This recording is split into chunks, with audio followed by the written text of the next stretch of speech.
বরবাদ বরবাদে ওই যে কি বললাম একই কোশ্চেন তো ঘুরে ফিরে একই জিনিস হচ্ছে ঘুরে ফিরে তো সেই একই সিনেমার উপরেই পড়ে আছে দুইটাকে আসলে এটা এটা সুরঙ্গ তো দেখা হয়েছে দাগি তো বরবাদ দাগি তো দেখা হয়নি দেখার পরে না কম্পেয়ার করতে পারবো বাংলাদেশে এটা মেগাস্টার আছে আগামীতে আর কোনোদিন আসতে পারবে কিনা কেউ কে মানে সাকিব ভাই মানে এটার কোনো বিকল্প নাই এটার সাথে কম্পেয়ারের জায়গাটাই নাই সবাই ভালো কাজ করছে সেটার কোনো আসলে বলার কোনো অবকাশ নাই বাট সাকিব ভাইয়ের সাথে যদি কম্পেয়ার করার যে বিষয়টা থাকে তাহলে আমার মনে হয় যে সাকিব ভাইয়ের সাথে কম্পেয়ার করাটা আসলে বোকামি মানে এটা কম্পেয়ারের মতো না সাকিব ভাই আপু আমরা আরেকটা জিনিস নায়িকারা অল্প সময়ে দু তিনটা ছবি করে গাড়ি বাড়ি করে ফেলে সেই বিষয়টা কেমন দেখেন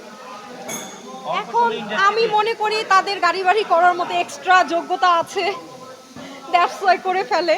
যাদের এক্সট্রা যোগ্যতা নাই তারা করতে পারে না ইটস নর্মাল অবশ্যই করবো এটা সাকিব ভাই আমাদের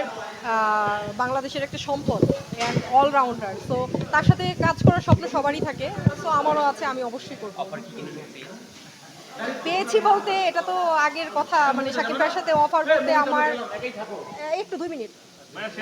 শেষ আমি যাব তো ওনার সাথে আমার চুক্তিবদ্ধ হয়েছিলাম সিনেমার 2টা কাজে সো আলটিমেটলি হয় নাই তো ওটা নিয়ে আমি আসলে কথা বলতে চাই না 2 মিনিট আমি সব এরকম ঘোরাইতেছি পেঁচাইতেছি জিলাপির মতো একই জিনিসই বলতেছি সাকিব ভাইয়ের উপরে কোনো কথা নাই না এটা হবেই না আর কোনো হিরো জন্মও নিবে না এটা বলে লাভ নাই আছে কিনা আমি প্রশ্ন করছি আমি করছি দাঁড়ান আচ্ছা বিয়ে কবে করছে বিয়ে আল্লাহ যেদিন হুকুম দিবে সেদিন কেউ দেখা আছে না হ্যাঁ না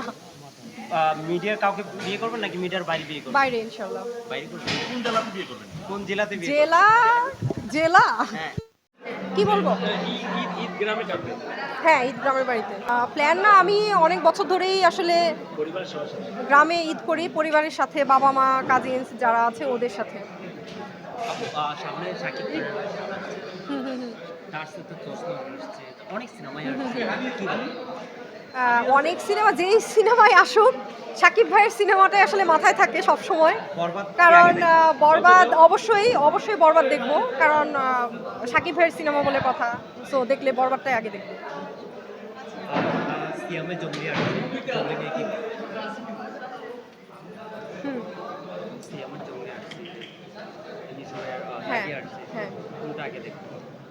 কোনটা আগে দেখবো এটা আসলে ডিপেন্ড করে মানে আমি তো ওই যে বললাম না যে গ্রামের বাড়িতে যেহেতু ঈদ করা হয় ওই সময়টাতে মিনিমাম তো 1 উইক 8 থেকে 10 দিন ওখানেই আমার চলে যায় তো প্রথম সপ্তাহে তো আসলে দেখা হবে না ঢাকায় আসার পর দেন আমার প্ল্যান করতে হবে যে সিনেপ্লেক্সে কোন সিনেমাটা চলছে সো ওইটার উপর বেস করেই আমার দেখা হবে সামনে কি নিয়ে ব্যস্ত আছে তুমি এইভাবে দাঁড়াও তাহলে আমার লুক দিতে সুবিধা হবে সামনে আমার ব্যস্ততা নাই আমি আপাতত কাজ করছি না আপাতত রেস্টে আছি বাট নিজেকে একটু গুছাচ্ছি অনেক কিছুই গুছাচ্ছি নতুনভাবে আবার নিজেকে প্রেজেন্ট করার জন্য চলচ্চিত্রেরই মানুষ এই যে প্রোগ্রামে এসেছি ইফতার পার্টি এটা তো আমাদের চলচ্চিত্রেরই ফেরা বা যাওয়ার সেটা না আমি তো একেবারে অফ করে দেইনি হ্যাঁ আমার যদি ওরকম মনে হয় যে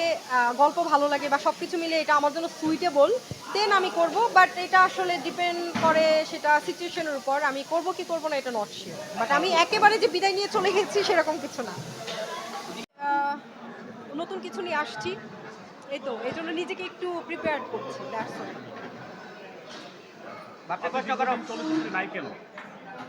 আমি নাই কেন না আমি তো অনেক আগেই সিনেমা থেকে চলে গিয়েছি মানে সিনেমা অফ করে দিয়েছি এরপরে তো নাটক শুরু করেছি নাটক করছিলাম আর এই যে কয়েক মাস ধরে একদমই কাজ করছি না চলচ্চিত্র রেগুলার না হওয়ার কারণ কি আসলে আপনি এই পাশে আসেন এখানে এইভাবেই করতে হবে হ্যাঁ রেগুলার না হওয়া না আমি তো চলচ্চিত্র অফ করে দিয়েছি অনেক আগে আমি নিজে থেকেই করার আমার ইচ্ছে নেই কারণ আমাদের চলচ্চিত্রের যে সিচুয়েশন আসলে আমি মনে করি সাকিব ভাইয়ের সিনেমা বাদে কোনো সিনেমাটাই আসলে ওইভাবে ভালো যায় না বা আমি আসলে করার পক্ষপাতী না আমার ভালো লাগে না আমি নাটক করছি এটাতে আমি এনজয় করি ঈদের ছবি দেখা হবে সিনেমা হলে কি ঈদের ছবি আসলে আমার ঈদ তো গ্রামের বাড়িতে করা হয় ওই সময়টাতে আসলে সিনেমা ওইভাবে আমার দেখা হয় না কারণ